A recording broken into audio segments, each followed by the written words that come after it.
দাদা ভাই দিদি ভাই নমস্কার। আজকে আমি এই দুধ কচুর ডাগাটা পুইরে বাটা করুম। বাটা করে খাইলে শরীরের বিষ বেদনাটা কমে। আমি কিভাবে বাটাটা বানাই দেখেন দেখেন কচুর ডাগাটা অনেক বড়, একটা ডাগাই মেলাহানি বাটা হব। আমি ডাগাটা এখন কাইটে নেব।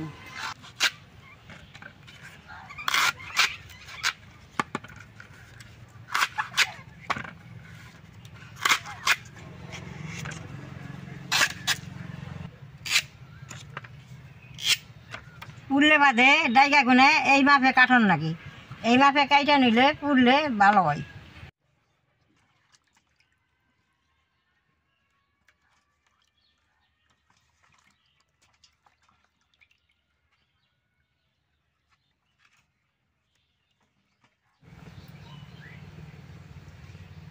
চুলার আগুনটা জ্বালাই নিছি, এই আগুনের উপরে এখন কয়টা শিখবো হেন।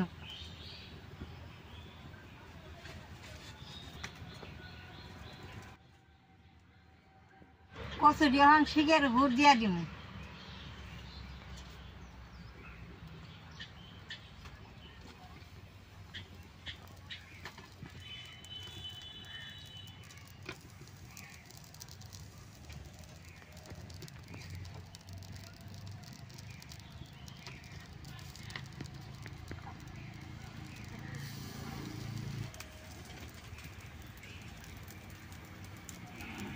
কচুরি কিন্তু দাবা দাবা জাল দিলে ভালো হবো না, বারে বারে জাল দিলে বেশ সুন্দর হবো।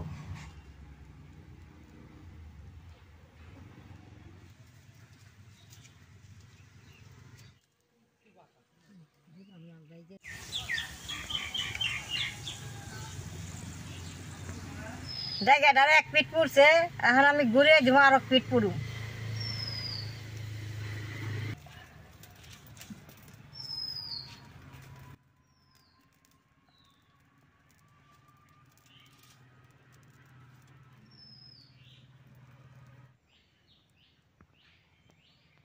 ডাইয়া গনে পুইরে দেন কি সুন্দর কালা হয়েছে, এখন আমি নামেই নেব।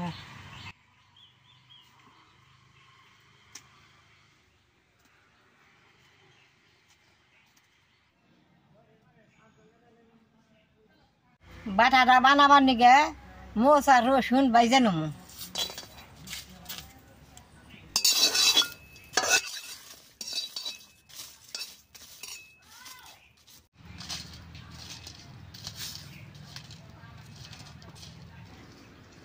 কচুটা অন ধুয়ে নেব।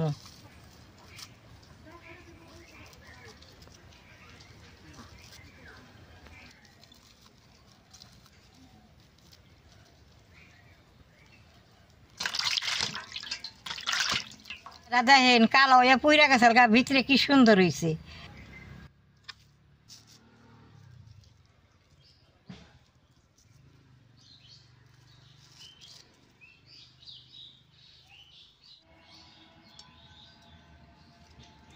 রসুনটা আর শুকনা মরিচটা আমি কড়াইতে রাখছি, সুন্দর মুচটা মচমচা হয়েছে, ওইটা বাড়তে খুব ভালো হবো। এরকম করে যদি কচুর ডাইগা পুইরে বাটা করে খান, বারবার খাইবার মন নেব, খাইতে এত ভালো নাকি।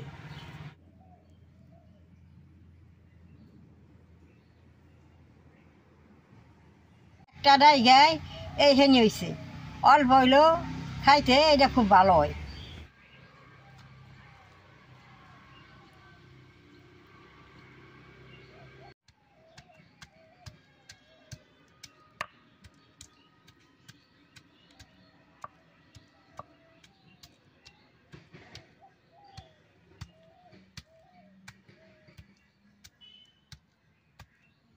কচুর রসটা এরকম করে ফাড়াই নেবো, তেল আর গলায় ধরবো না।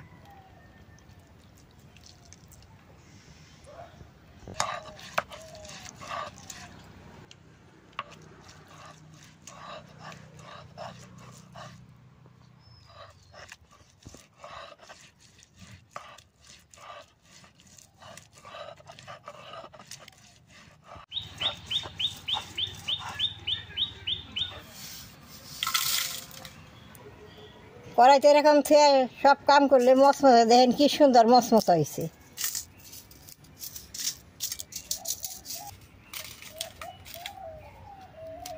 কচুর ডাইগায় রসুন আর শুকনা মশলা বেশি করে দিয়ে বাটলে ভালো নাকি।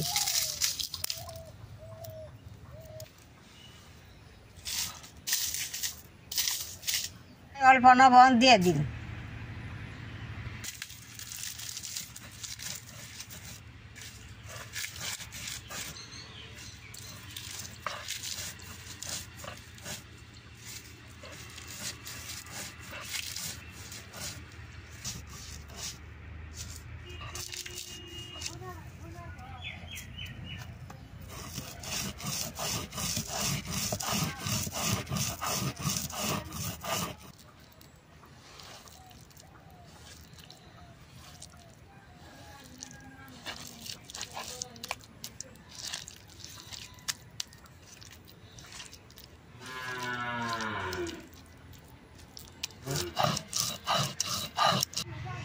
বাটা রয়ে গেছে, এখন আমি উঠিয়ে নেব।